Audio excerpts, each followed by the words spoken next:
ನಿನ್ನ ಕಂಗಳ ಅಂಗಳದಲ್ಲಿ ಕಂಬನಿ ಹನಿ ಮಿಡಿಯುತ್ತಿದೆ. ಬಾಡಿದ ಮುಖಮಂಡಲದಲ್ಲಿ ಅದಮ್ಯ ಪ್ಲಾವಿತ ಸೆಳೆಯುತ್ತಿದೆ.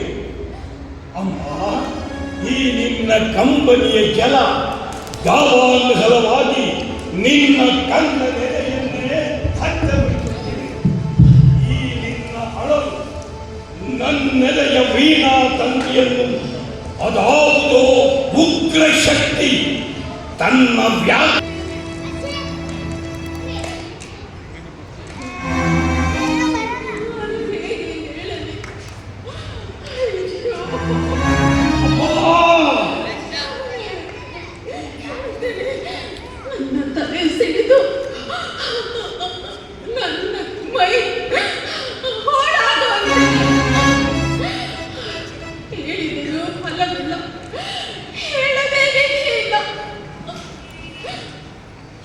ತಂತಿಯ ಒಡಕು ವೀಣೆ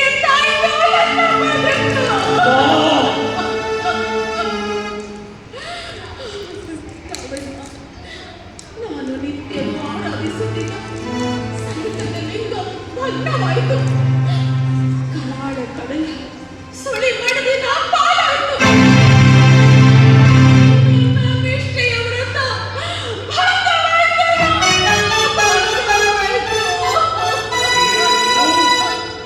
ರಥಭಂಗ, ಮಹಾಮಾತ ಕೈಕತಾ ದೇವಿಯ ರಥಭಂಗ. ಅಧಮನಿಂದಾಯಿತು ಅರ್ಹುಮಾತೆ. ಅವನಾರೇ ಆಗಿರಲಿ, ದೈತ್ಯ ದಾನವ ಸುರನರ ಯಕ್ಷ ಗರುಡ ಗಂಧರ್ವ ಕಿನ್ನರ ಕೆಂಪುರುಷರ ಆರೇ ಆಗಿರಲಿ, ಅವರ ನರ ನರಗಳ ಹರಿದು ಚೆಲ್ಲುತ್ತೇನೆ. ಆ ನಯವಂಚಕ ನವಗ್ರಹಗಳಾದರೂ ಸರಿ, ಆಗ್ರಹಗೊಂಡ ಈ ಉಗ್ರ ಸ್ವರೂಪಿ ದಶಗ್ರೀವ ದಾನವನ ಭೀಷಣ ತರಾಗ್ರಹಕ್ಕೆ ಹೆದರಿ ನಿನ್ನ ಅನುಗ್ರಹಕ್ಕೆ ಕೈಚಾಚುವಂತೆ ಮಾಡುತ್ತೇನೆ. ಹೇಳಮ್ಮ, ಹೇಳು. ಒಂದು ಪಕ್ಷ ಧನುಜ ವೈರಿ ಜಗದೇಕ ಶೌರಿ ಆ ಶ್ರೀಹರಿಯಾದರು ಮಿತಿ ಮೀರಿ ನಡೆದಿದ್ದರೆ ಅವನ ಮೈದೊಗಲನ್ನೇ ಸುರಿದು ನಿನ್ನ ಚರಣಕ್ಕೆ ಪಾದರಕ್ಷೆಯಾಗಿ ಮಾಡಿ ತೋರಿಸುತ್ತೇನೆ. ಹೇಳಮ್ಮ, ಹೇಳು.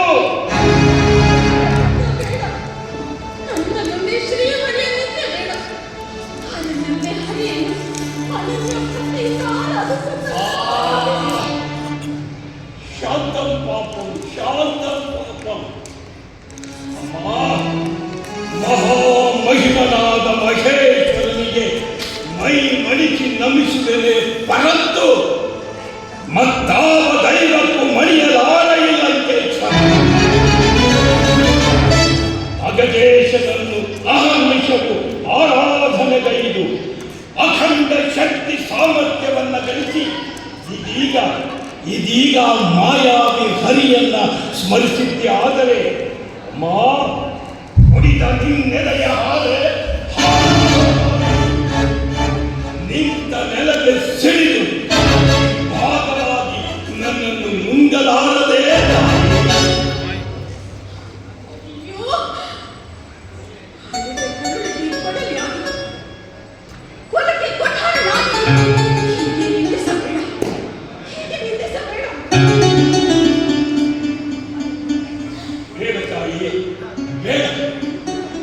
ಮತ್ತೊಮ್ಮೆ ಹೆತ್ತೊಡಲ ಕೊಡಲಿಯಾದೆ, ಕುಲಕ್ಕೆ ಉಠಾರನಾದೆ ಎಂಬ ಕರ್ಣ ಕಠೋರ ನುಡಿ ಆಡುವುದನ್ನು ಮಾತ್ರ.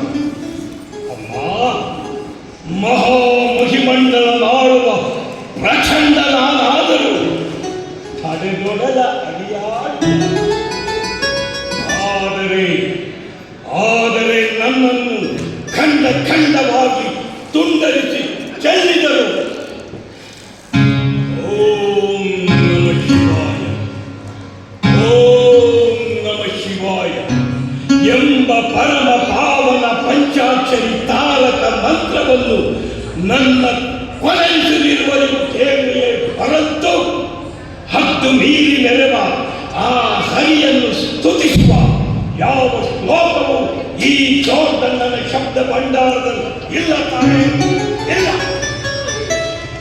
ಬಯಸಿ ಬಯಸಿ ಕರುಳಿರುವ ಕ್ರೂರ ಕೋರಿಕೆಯನ್ನು ಹಡೆದಿವೆ ನಾನು.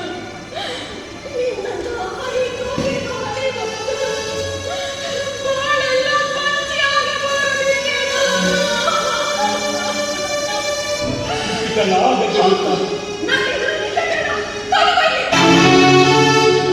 ಕುಪಿತಳಾಗದಿರು ತಾಯಿ, ಕುಪಿತಳಾಗದೆ.